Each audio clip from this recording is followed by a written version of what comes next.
Bismillahirrahmanirrahim. Esselamu aleyküm və rahmetullah. Qardaş sual verir ki, Qurani Kərimdə bir neçə yerdə ayələr var ki, vəsləli həmzə ilə başlayır və ikinci vəsləli həmzədən sonra gələn hərf də sükunlu həmzə olur. Bəzən bu sükunlu həmzə vavın üzərində, bəzən əlifin üzərində, bəzən də hərəkətsiz yənin üzərində olur. Və bunlar necə oxunur? Və Qurani-Kərimdə buna aid bir neçə yerdə misal var. Məsələn, Bəqərə surəsinin 283-cü ayəsi "Fəlyuəddilləzi tumina əmanətəhu" və yaxud Əhqaf surəsinin 4-cü ayəsi "Əm ləhum şirkun fis-səmavati ituni" və yaxır və sair ilaxır. Bu kimi bir neçə söz Qurani-Kərimdə var. Qardaş da cavab olaraq deyək ki, iki həmzə iltiqaul həmzəteyn deyilir. İki həmzə biri-biri ilə görüşürsə, ikinci həmzə sükunlu olan həmzə məd hərflərindən birinə çevrilir. Yəni uzatma olur. Məsələn,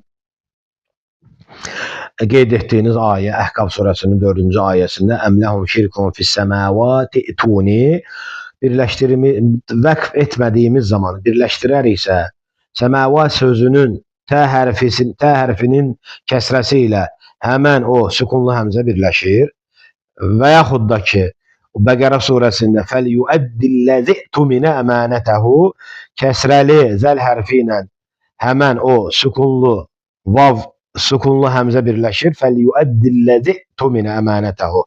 Əgər vəqf etsək, "İtuni" Əhqaf surəsinin 4-cü ayəsi.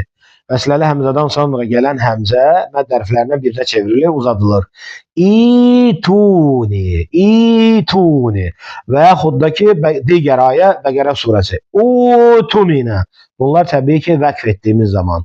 Utumina. Və qayda da budur. Qurani-Kərimdə harda bunu görsəniz, bilin ki, ikinci həmzə uzadılacaq. Bu da ki, rahatçılıq baxımından ərəb dilində təcviz qaydaları buna ət-təshil dilə, qaidətü təshil, asanlıq baxımından, dilə asan olması baxımından. Utumina, ituni, izəlli, izəlli. Və Qurani-Kərimdə bir neçə yerdə bu kimi sözlər mövcuddur. Doğrusunu Allah bilir. Və səlamu aleyküm və rahmetullah.